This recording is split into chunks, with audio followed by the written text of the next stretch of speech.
हाँ तो बच्चों, आपने इसके पहले वाले वीडियो में युगपत समीकरण यानी दो चर वाले रैखिक समीकरण linear equation in two variable, इसके बारे में इसको हल करने की विधियां पढ़ी थी।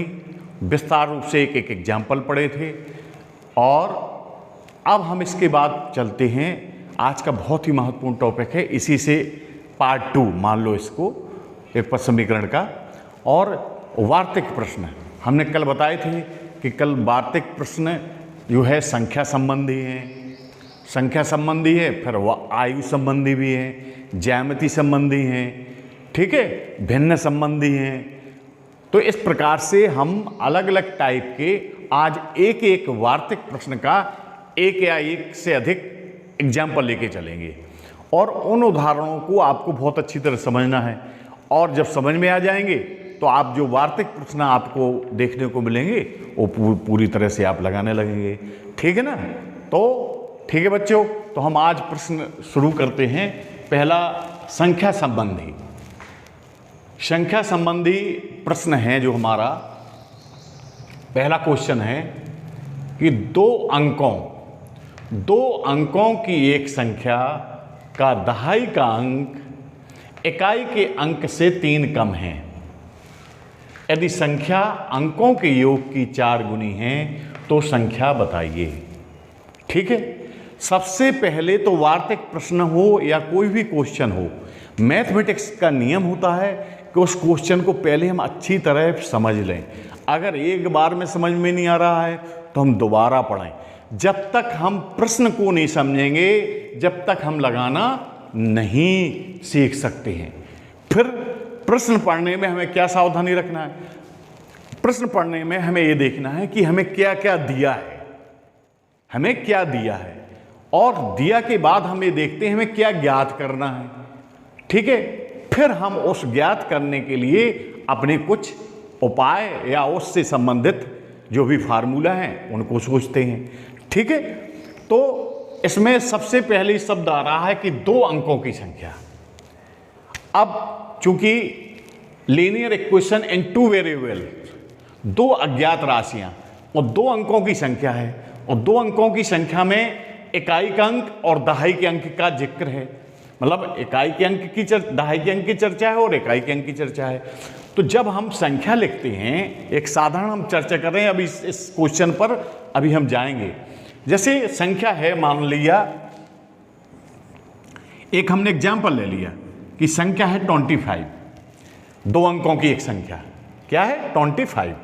अब 25 में हम जानते हैं कि 5 क्या है, 5 हमारा इकाई का अंक है, 2 क्या है, 2 हमारा दहाई का अंक है।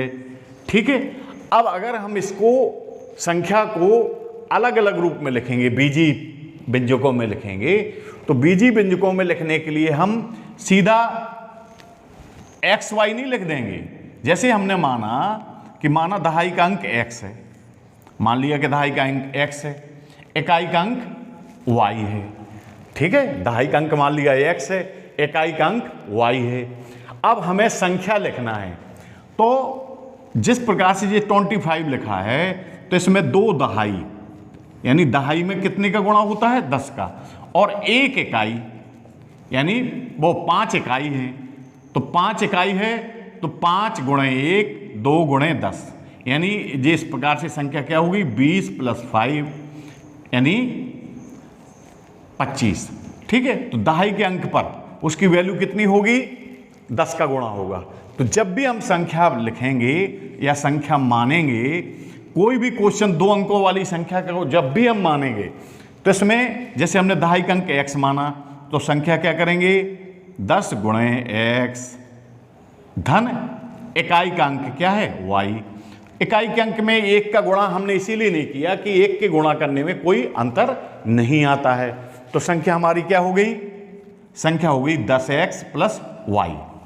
राइट, इसको समझ में आ गया कि हम 2 अंकों की संख्या को 2 वेरिएबल में यानी 2 चर वाली रैखिक समीकरणों में कैसे इकाई का अंक और दहाई का अंक मानेंगे, तो फिर संख्या को हम किस प्रकार से उसको प्रतिस्थापित करेंगे।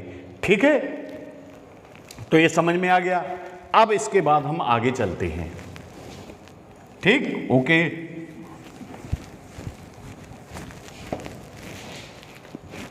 अब हम क्वेश्चन पर जाते हैं। पहला ध्यान से पढ़ते हैं कि इसमें हमें ये जो वार्तिक प्रश्न आएंगे, इसमें एक चीज और ध्यान रखना है कि इसमें दो समीकरण हैं, यानी टू इक्वेशन, टू वेरिएबल्स हैं, और हमारी ऊपर समीकरण में दो समीकरण बनते हैं। निश्चित है कि इसमें दो कंडीशन दी गई होंगी, यानी दो शर्तें दी गई होंगी। पहली कंडीशन से हमें पहला समीकरण बनाने का प्रयास करना है, फिर दूसरी कंडीशन से दूसरा समीकरण बनाने का प्रयास करना है। यानी हमें दो समीकरण हमें चाहिए।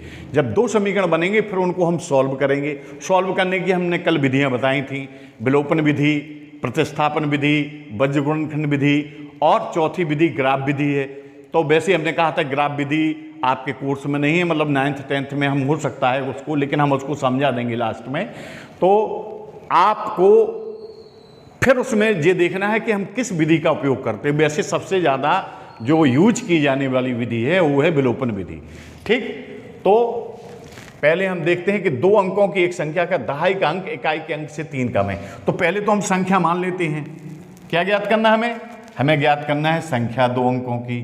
ठीक है, तो हम दो अंकों की संख्या, जैसे हमने अभी तुम लोगों को बताया था कि कैसे मानना है। माना संख्या का दहाई का अंक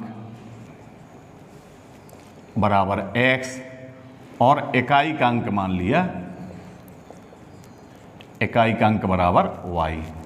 तो अतः संख्या क्या हो जाएगी? अतः संख्या हो जाएगी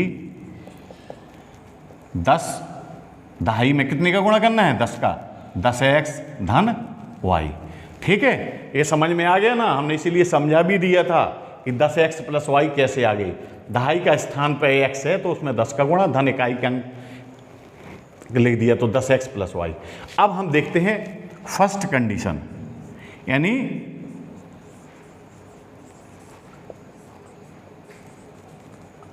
या लिख दो प्रथम शर्तानुसार। प्रथम शर्तानुसार पहली शर्त हमारी क्या कहती है? First condition. फर्स्ट कंडीशन कहती है दो अंकों की एक संख्या का दहाई का अंक इकाई के अंक से 3 कम है। हमने एक तरफ लिख लिया दहाई का अंक, एक तरफ लिख लिया इकाई का अंक।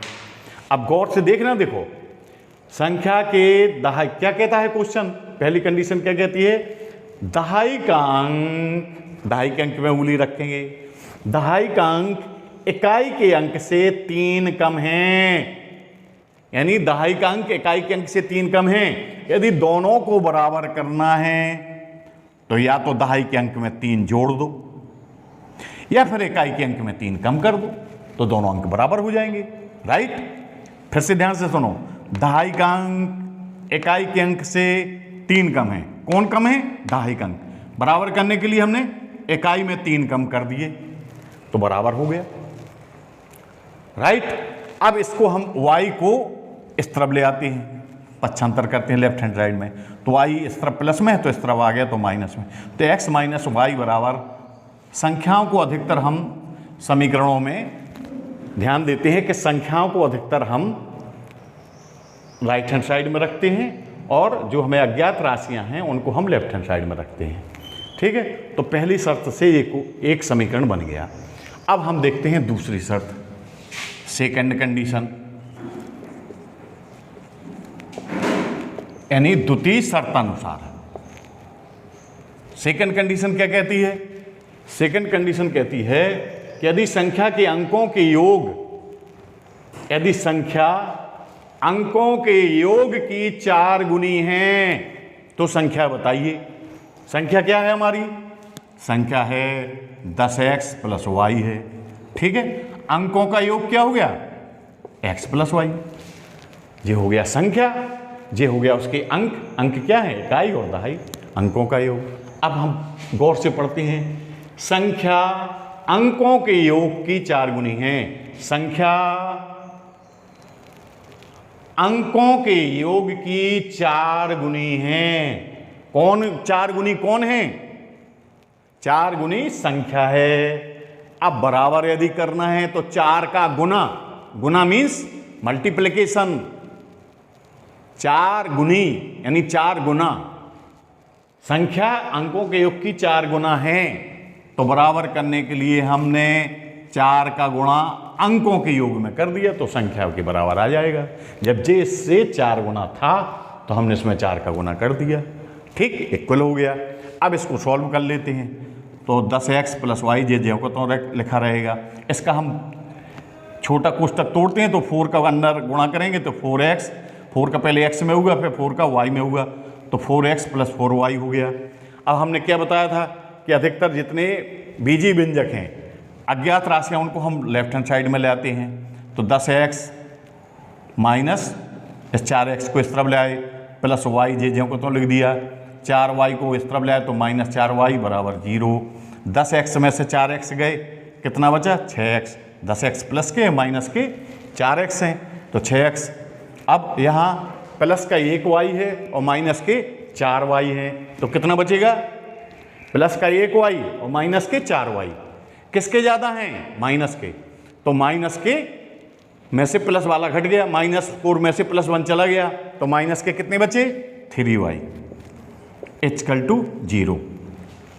अब देखो, इस समीकरण को थोड़ा सा सरल बनाने के लिए हम एक चीज़ और देख लेते हैं कि समीकरण में यदि किसी संख्या का भाग जा रहा है सभी पदों में, या तो कोई अंतर नहीं पड़ता है। समीकरण जिस छोटा, मतलब सॉल्व करने के लिए इसको हम छोटा कर सकते हैं। तो दोनों में देखो कॉमन कितना आ रहा है? 3।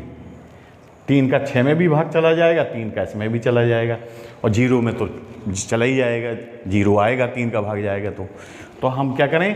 3 का भाग देने पर, तो 3 का हमने भाग दे दिया इसमें, तो समीकरण हमारा बन गया 3 दूनी 6, 2x माइनस, यहाँ 3 का भाग दिया, 3 कट गया, -y, और 0 में 3 का भाग दिया, 0 आ गया। ये हो गया इक्वेशन नंबर 2। इस प्रकार से हमारा इक्वेशन नंबर 1 बन गया, इक्वेशन नंबर 2 बन गया। इस क्वेश्चन से हमने दोनों समीकरण पहले शर्तानुसार बना लिए हैं। अब आपको गौर करना है कि इन समीकरणों को हम किस विधि से सॉल्व कर सकते हैं। तो देखो, फिर उसी पर नजर जाएंगे। देखो, पहला समीकरण हमारा हो गया x माइनस y बराबर -3, ये तो हो गया फर्स्ट इक्वेशन। सेकंड क्या हो गया? सेकंड हो गया 2x माइनस y बराबर 0, ये सेकंड समीकरण हो गया। अब हम इन दोनों समीकरणों को गौर से देखते हैं। पिछले वाली वीडियो में ध्यान है ना, जिसमें हमने समीकरण हल करने की विधियां बताई थी। तो देखो, विलोपन विधि इसमें फिट बैठ रही है।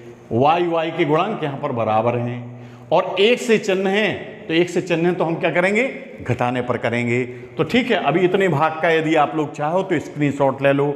इसके बाद हम इनको सॉल्व करके और जो हमें 2 अंकों की संख्या ज्ञात करना है वहाँ तक हम पहुँच जाएंगे। ठीक है, तो इसका स्क्रीनशॉट ले लो। और हम देखते हैं कि y के गुणांक क्या हैं। y के गुणांक दोनों में बराबर हैं।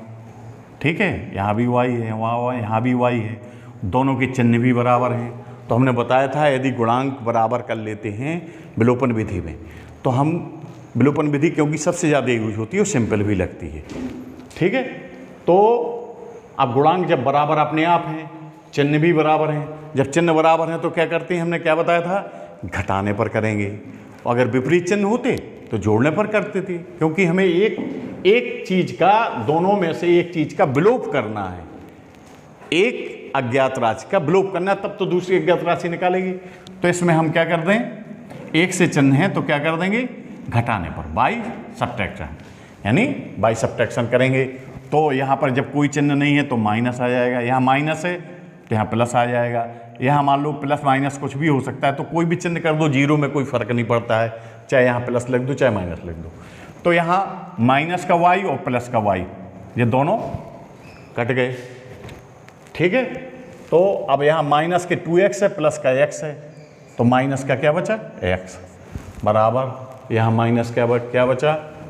माइनस का 3। देखो, यहाँ ऋण के 2x और धन का x। ठीक है, तो यहाँ पर माइनस का 1 x बच गया, यहाँ -3 और 0 का कोई मतलब नहीं, तो -3 हुआ है। दोनों तरफ यदि माइनस है तो हमारा समीकरण प्लस हो जाता है। तो x बराबर आ गया 3। अब हम x बराबर 3 चाहे समीकरण फर्स्ट में रख दें चाहे सेकंड में रख दें। समीकरण फर्स्ट में रखने पर या प्रतिस्थापित करने पर, तो समीकरण फर्स्ट है x माइनस वाई बराबर -3। तो x की जगह हमने क्या रख दिया 3 माइनस वाई बराबर -3। ठीक है, तो अब हम इसको ले जाते हैं 3 को उस साइड, तो -y बराबर -3 और ये +3 उस तरफ गया तो -3। तो -y बराबर -3 और -3 माइनस के कितने हो गए 6 हो गए। फिर दोनों तरफ माइनस है तो प्लस हो गया, तो y बराबर कितना आ गया 6 आ गया। तो देखो x बराबर 3 आ गया और y बराबर 6 हो गया। अब हमने संख्या क्या मानी थी, संख्या मानी थी हमने अतः संख्या ज्ञात करना है। ठीक है, तो अतः संख्या क्या मानी थी हमने 10x + y। तो यहाँ x की वैल्यू कितनी है 3 और y की वैल्यू कितनी है 6। तो यहाँ x की वैल्यू हम 3 रख दिया, y की जगह 6 रख दिया। 10 × x है तो 10 × 3 हो गया, तो 10 तिहाई 30 + 6 तो बराबर कितना हो गया 36। तो अतः संख्या कितनी आ गई 36।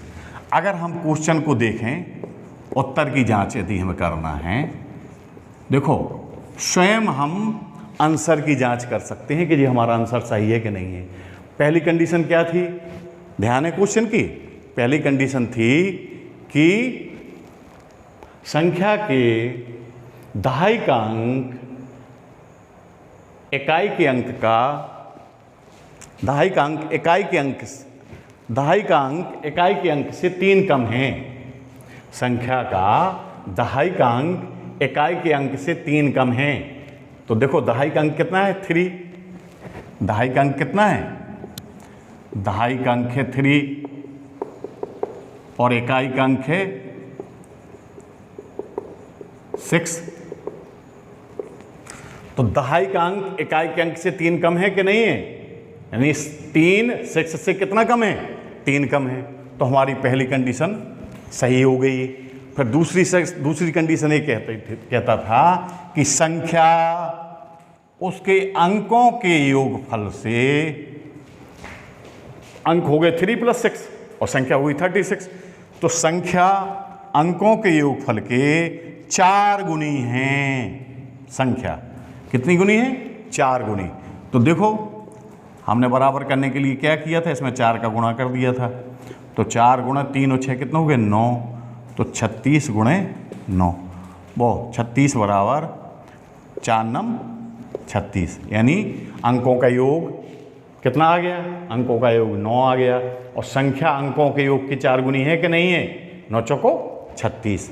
तो इस प्रकार से हमारा दूसरी कंडीशन भी इसमें लागू होती है। अतः हमारा जो 36 आंसर आया है ये बिल्कुल आंसर सही है। अब हमें शायद नहीं लगता है कि आप लोग 2 अंकों की संख्या के संबंधी जो भी प्रश्न आएंगे, जो भी क्वेश्चन आएंगे, चाहे जितना ही घुमा के दिए जाएं, वो आप लोग बिल्कुल सॉल्व कर लोगे। ठीक है, तो इसका स्क्रीनशॉट ले लो। इसके बाद हम चलते हैं अगले टॉपिक पर। और अगला जो टॉपिक है आई संबंधी, हम आई संबंधी एक उदाहरण लेकर के आए हैं और इसको बताएंगे। तो जैसे एग्जाम्पल है 5 वर्ष पहले पिता की आयु 5 वर्ष पहले पिता की आयु अपने पुत्र की आयु की 3 गुनी थी। यानी 5 वर्ष पहले पिता की आयु पुत्र की आयु की 3 गुनी थी।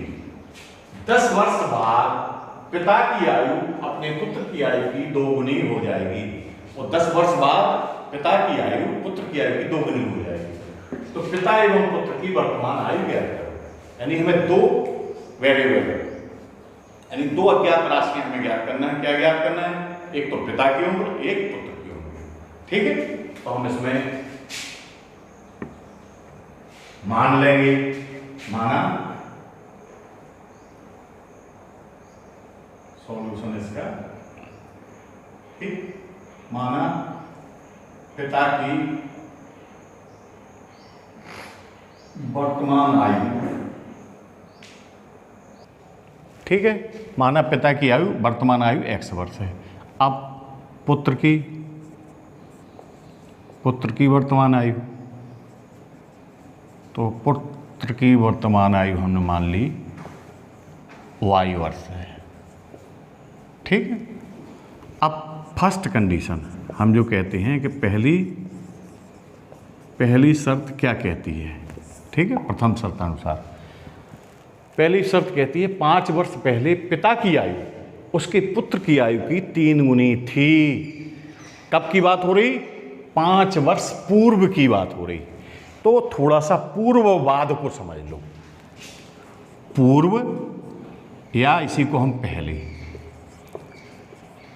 जैसे एक एग्जाम्पल लेकर के हम चल रहे हैं, जैसे हम कहें कि अभी आपकी उम्र 10 वर्ष है, तो हम प्रश्न कर रहे हैं आपसे, अभी आपकी वर्तमान उम्र, यानी वर्तमान कहलाती है आज की उम्र। यदि आपकी वर्तमान उम्र 10 वर्ष है तो 5 वर्ष पहले कितनी थी? 5 वर्ष पहले 5 थी, राइट, 5 थी। तो हमने 10 वर्ष थी, 5 वर्ष पहले पूछा, तो आपने क्या किया? 10 में से 5 को घटा दिया पहले में। और अगर हम आपसे पूछें कि अभी वर्तमान आयु आपकी 10 वर्ष है और 5 वर्ष बाद कितनी होगी, तो निश्चित है कितनी होगी 5 वर्ष बाद? 5 वर्ष बाद 15 वर्ष होगी, राइट, सही बताया। तो 15 वर्ष होगी, तो आपने क्या किया? 10 में 5 जोड़ दिया। तो पूर्व या पहले में हम वर्तमान आयु में से जितने वर्ष पूर्व की चर्चा कर रहे हैं वो घटा देते हैं, और बाद या पश्चात वाली आयु में हम उतना, जितने बाद की पूछ रहा है वर्तमान आयु में, उतना जोड़ देते हैं, ठीक है। तो क्लियर हो गया। तो इस क्वेश्चन में हमारा क्या है? दोनों चीजें हैं। पहली कंडीशन में पूर्व की चर्चा हो रही है, ठीक है, और दूसरी कंडीशन में बाद की चर्चा हो रही है। तो इस क्वेश्चन में हमें दोनों प्रकार की कंडीशन देखने को मिल जाएंगी। तो अब हम 5 वर्ष पहले पिता की आयु, क्योंकि हमने वर्तमान आयु निकाली x वर्ष, मान ली हमने जो पिता की वर्तमान आयु x वर्ष है, तो 5 वर्ष पूर्व, पहले हम दोनों की 5 वर्ष पूर्व की आयु निकालेंगे। तो 5 वर्ष पूर्व पिता की आयु कितनी हो जाएगी? x वर्तमान वर्ष है, 5 वर्ष पहले पूछ रहा है, तो x माइनस 5 वर्ष, यानी हमने वर्तमान आयु में से 5 वर्ष घटा दिया। अब 5 वर्ष पूर्व पुत्र की आयु, इसी प्रकार से हमने पुत्र की आयु, तो पुत्र की आयु है तो y माइनस कितना होगा? y माइनस 5 वर्ष हो गई। अब हमारी शर्त क्या कहती है? हमने एक तरफ पिता की आयु लिख ली। देखो इसमें लिखने का तरीका, समीकरण आपको ये गारंटी है कि आप आज का वीडियो देख लेंगे तो आपको समीकरण बनाना बिल्कुल, और समीकरण बन गए तो फिर तो आपको विधियां मालूम है, फिर तो सॉल्व करना आसान है। मेन चीज है इक्वेशन बनाना, और इक्वेशन वार्षिक प्रश्नों में हमें सबसे ज़्यादा कि हम समीकरण कैसे बनाते हैं। अब देखो क्या कहती है सर, पिता की आयु, हमने पिता की जगह उंगली रख दी, पिता की आयु पुत्र की आयु की 3 गुनी है। कौन 3 गुना है? पिता, ठीक। बराबर करने के लिए हम इसमें पुत्र में 3 का गुणा कर दें तो बराबर हो जाएगा, राइट। आगे समझ में हो कह रहा था कि पिता की आयु पुत्र की आयु की 3 गुनी है, यानी पिताजी पुत्र से 3 गुना है, तो बराबर करने के लिए हमने किसमें 3 का गुणा कर दिया? पुत्र की आयु में कर दिया।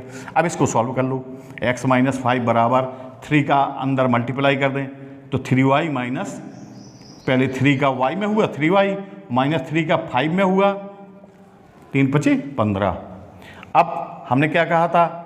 अज्ञात राशियां अपन लेफ्ट हैंड साइड में ले आती हैं, तो x ज्यों को त्यों लिखा है, 3y को इस तरफ लेता है तो x माइनस 3y बराबर माइनस 15 ज्यों को त्यों लिखा है, माइनस 5 को उस तरफ ले गए तो प्लस 5 हो गए। तो क्या आ गया? x माइनस 3y बराबर -10। जी हमारा हो गया इक्वेशन नंबर फर्स्ट, ठीक है।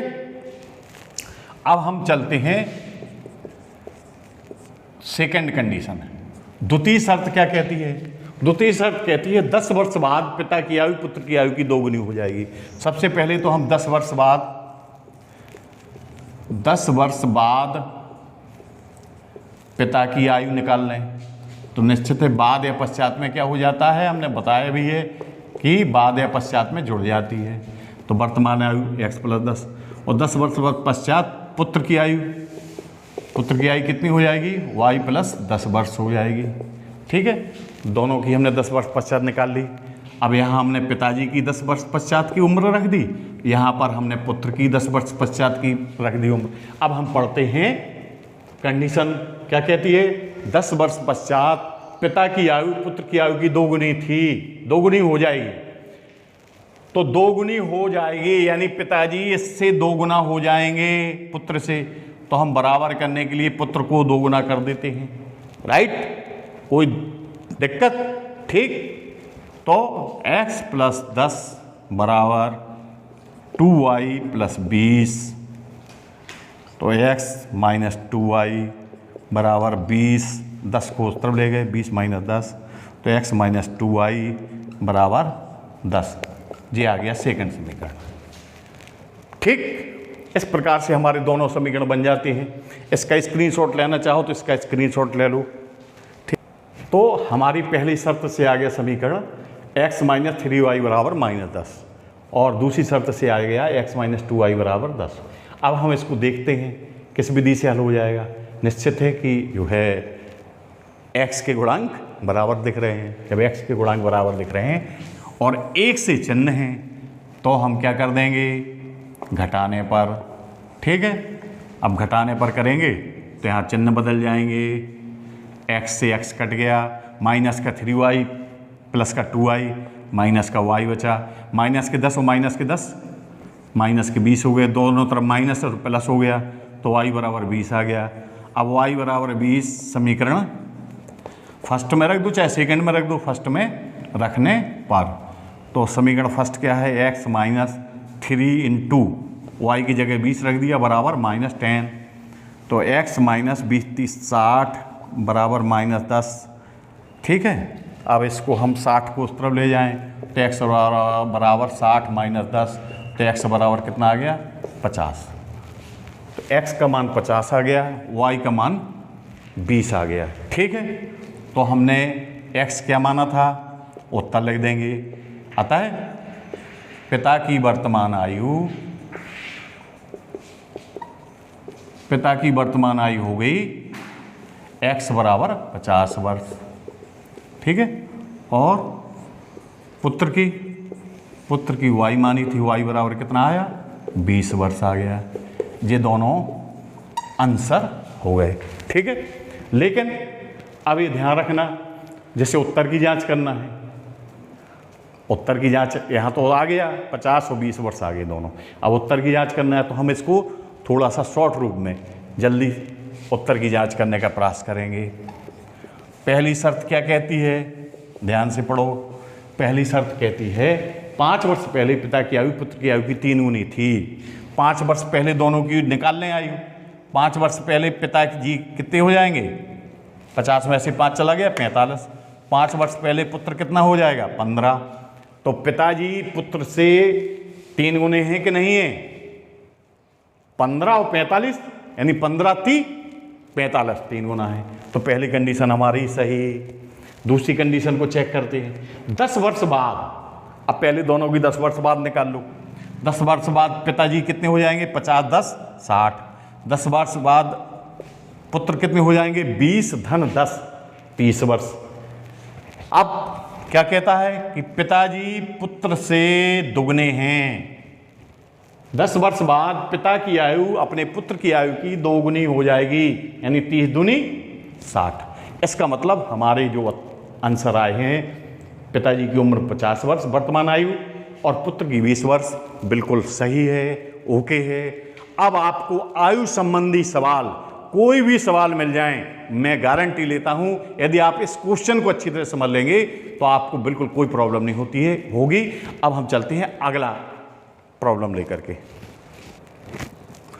तो अगला जो हमारा स्टेप है, अभी आपने संख्या संबंधी सवाल पढ़ लिया है, आयु संबंधी पढ़ लिया, अब है आपको भिन्न संबंधी प्रश्न का एक हम उदाहरण लेकर के आए हैं। यदि किसी भिन्न के अंश व हर से क्रमशः एक घटा दें, क्या है पहली शर्त, यदि किसी भिन्न के अंश व हर से क्रमशः एक घटा दें तो नई भिन्न का मान 1/5 हो जाता है। ठीक, फिर क्या है, यदि इसके अंश व हर में 1 जोड़ दें तो नई भिन्न का मान 1/3 हो जाता है। तो भिन्न का मान याद कीजिए। भिन्न जानते हो, भिन्न क्या कहलाती है?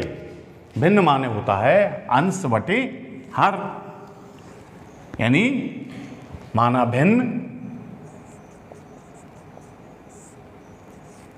भिन्न, क्योंकि हमें भिन्न का मान ज्ञात करना है। ठीक है, इसका हल बता रहे हैं हम। माना भिन्न x/y है। ठीक है, या मानने के लिए हम ये भी मान सकते हैं, अलग अलग मानना चाहो, कि माना भिन्न का अंश x है, हर y है, तो भिन्न बराबर x/y। इस प्रकार से भी हम मान सकते हैं कि माना भिन्न का अंश x है। लेकिन आप लोग जानते ही हैं कि भिन्न क्या होती है? अंश बटे हर। तो यदि हमने डायरेक्ट x/y मान लिया तो आप बिल्कुल समझ गए कि भिन्न का अंश x है और हर y है। ठीक, अब आते हैं हम पहली कंडीशन में। ठीक, इसकी बिल्कुल सिंपल सवाल है भिन्न के, थोड़ा सा गौर से इसको देख लेना। यदि किसी भिन्न के अंश व हर से क्रमशः 1 घटा दें, पहली कंडीशन क्या कहती है? प्रथम शर्तानुसार। तो प्रथम शर्त कहती है, बस समीकरण बनाना यदि आपको आ गए तो सवाल तो फिर सॉल्व हो ही जाएगा। ठीक, यदि किसी भिन्न लिख दी, अंश व हर से क्रमशः 1 घटा दें, अंश से 1 घटा दिया, हर से 1 घटा दिया, तो भिन्न का मान 1/5 हो जाता है। तो भिन्न का मान 1/5 हो जाता है। ठीक, हमने जो थ्योरेटिकल लैंग्वेज थी उसको हमने मैथमेटिकल लैंग्वेज में बदल दिया, यानी हमने भिन्न की इस शर्त को समीकरण रूप में बदल दिया। ठीक है, अब हम इसका 5 का क्रॉस प्रोडक्ट कर दें। 5 का किस में हो जाएगा? x - 1 में, और 1 का होगा y - 1 में, क्रॉस प्रोडक्ट। ठीक है, तो 5 कैस में हुआ तो 5x - 1 में हुआ 5 बराबर 1 का हुआ तो ज्यों को त्यों आ गया y - 1। अब हमने बताया था कि हम अज्ञात राशियां जो हमें ज्ञात करना है उनको हम लेफ्ट हैंड साइड में ले जाते हैं, संख्याएं हम राइट हैंड साइड में ले जाएंगे। तो ये -5 उस तरफ ले गए, +5 हो गई। तो 5x - y बराबर -1 का 1 प्लस का 5 क्या बचा? प्लस का 4। ये हो गया इक्वेशन नंबर फर्स्ट। अब हम आते हैं दूसरी कंडीशन में। सेकंड कंडीशन क्या कहती है? ठीक है, सेकंड कंडीशन कहती है इसके अंश व हर में यदि 1 जोड़ दें तो नई भिन्न का मान 1/3 हो जाता है। यानी भिन्न के अंश में 1 जोड़ दें, हर में 1 जोड़ दें तो भिन्न का मान कितना हो जाता है? 1/3 हो जाता है। फिर से वही करना है, क्या करना है? फिर से हम इसका क्रॉस प्रोडक्ट करें सिंपल समीकरण बनाने के लिए, क्योंकि सिंपल बन जाएगा। 3 कैसे में किया तो 3x, फिर 3 का 1 में हुआ +3, y + 1 का 1 में हुआ तो y + 1 आ गया। y को इस तरफ ले आएँ लेफ्ट हैंड साइड में, तो 3x - y +3 को उस तरफ ले जाएं तो -3 हो जाएगा। तो 3x - y बराबर प्लस का 1 माइनस के 3 माइनस का 2। ये हो गया इक्वेशन नंबर सेकंड और ये हो गया इक्वेशन नंबर फर्स्ट। ठीक, इसका स्क्रीनशॉट लेना चाहो तो ले लो, इसके बाद हम इसको सॉल्व करते हैं। तो इस प्रकार से हमारे दोनों कंडीशन से 2 समीकरण बन गए। पहला बन गया 5x - y बराबर 4, दूसरा बन गया 3x - y बराबर -2। अब हम इसको सॉल्व करने का प्रयास करेंगे। अब हम वही चीज़ बार बार नहीं बताएंगे। ठीक, y गुणांक बराबर हैं, 1 से चिन्ह हैं तो क्या हो जाएगा? घटाने पर हो जाएगा। अब तो आप लोग जान गए ना, देखो इतने सवाल जब सॉल्व कर लिए तो आप y कट गया, प्लस का 5x माइनस का 3x प्लस के 2x बचे और +4 + 2 6 हो गया। तो x बराबर यहाँ 2 मल्टीप्लाई में है तो यहाँ जी बट्टी में पहुँच जाएगा। 2 एकम 2 2 3 6, तो x बराबर कितना आ गया? 3। अब x बराबर 3 चाहे समीकरण फर्स्ट में रख दो चाहे सेकंड में, समीकरण फर्स्ट में रखने पर। ठीक, अब समीकरण फर्स्ट में रख रहे तो तो 5x 5 × 2 x का मान कितना है 3 आया। तो 5 × 3 - y = 4। x की जगह हमने कितना रख दिया समीकरण फर्स्ट में 3 रख दिया। तो 5 से 15 - y = 4।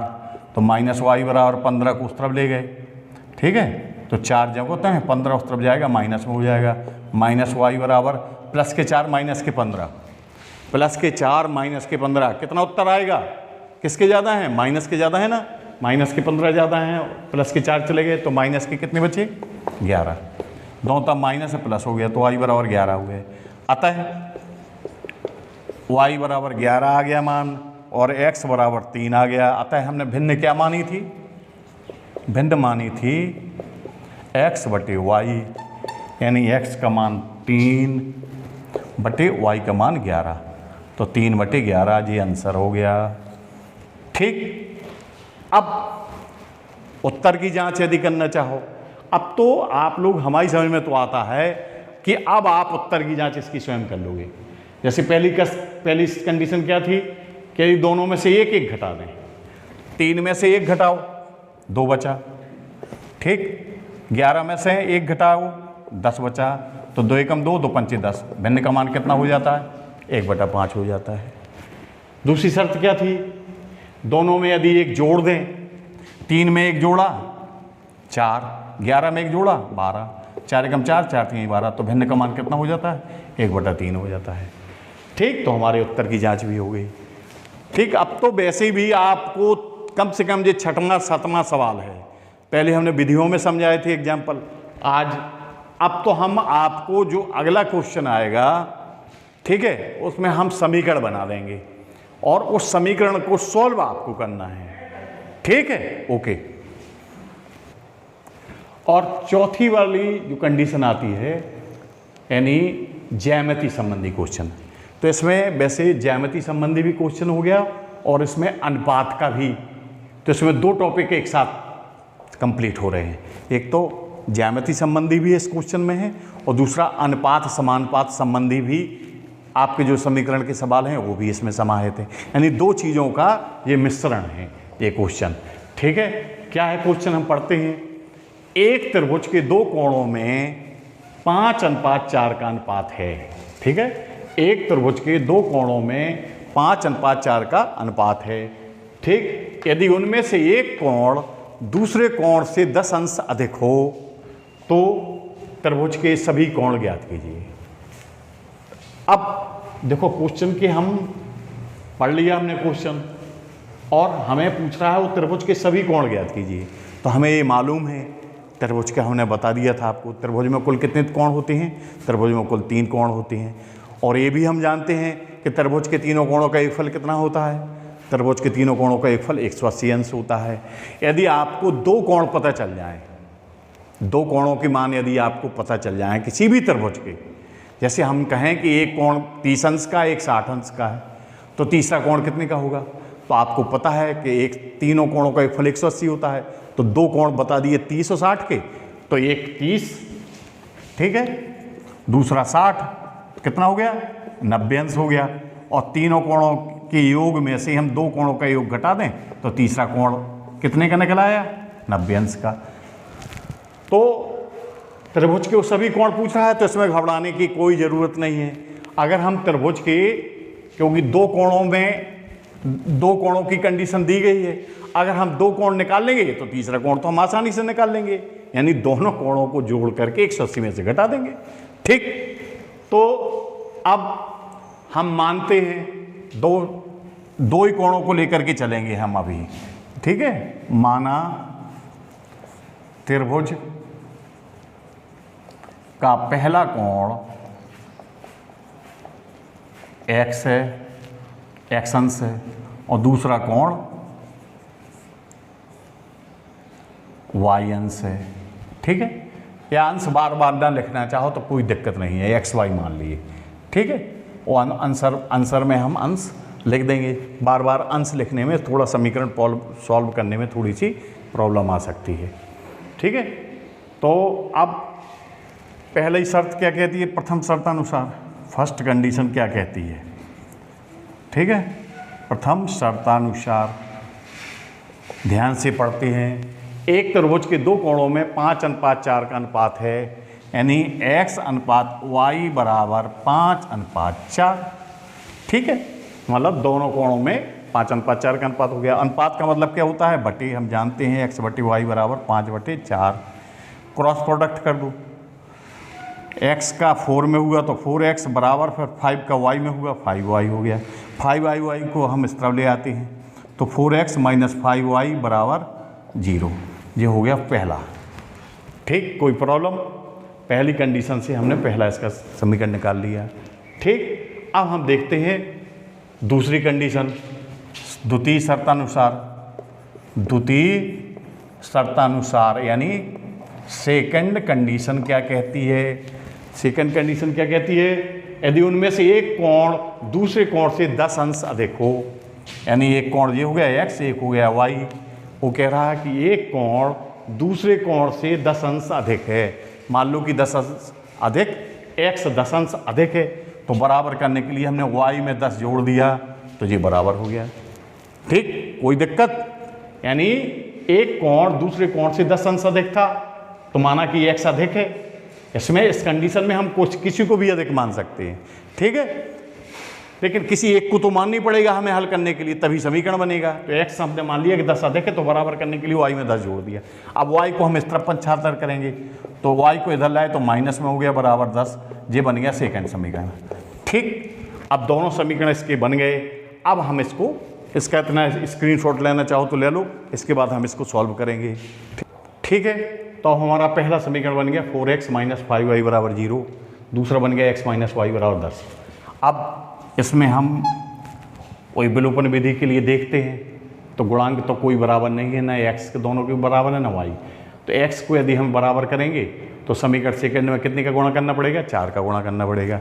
अगर y को बराबर करते हैं 5 का गुणा करना पड़ेगा। चाहे 4 का कर दो चाहे 5 का, कोई अंतर नहीं पड़ता है। अगर 5 का कर दोगे तो y के गुणांक बराबर हो जाएंगे, 4 का कर दोगे तो x के गुणांक बराबर हो जाएंगे। तो समीकरण सेकंड में कितने का गुणा कर दें? अच्छा, y को काटना है तो 5 का कर दें। तो समीकरण सेकंड में 5 का गुणा करने पर फर्स्ट को ज्यों को तो रख देते हैं। ठीक है, फर्स्ट समीकरण हमारा 4x - 5y बराबर 0, ज्यों को तो रख दिया। सेकंड में हमने 5 का गुणा किया तो 5 का x में हुआ 5x, -5 का y में हुआ 5y, फिर 5 का 10 में हुआ 50। ठीक है, 10×5 = 50। अब देखो जिस चिन्ह y के गुणांक के चिन्ह एक से हैं तो क्या करेंगे? घटाने पर कर देंगे। ठीक, राइट, अब तो समझ में आ ही गया है। माइनस प्लस चिन्ह बदल जाते हैं घटाने पर। y के गुणांक कट गए। अब प्लस के 4x है, माइनस का 5x, तो माइनस का x बचा। यहाँ 0 है और माइनस का 50 है, दोनों तरफ माइनस है, प्लस हो गया तो x बराबर क्या आ गया? x बराबर आ गया 50। अब x बराबर 50 चाहे समीकरण फर्स्ट में रख दो चाहे सेकंड में रख दो। लो, अब हमने समीकरण सेकंड में रख दिया। सेकंड में रखने पर अधिकतर हम देखते हैं कौन सा समीकरण सरल टाइप का दिख रहा है। ठीक, जिससे ज़्यादा कैलकुलेशन न करना पड़े।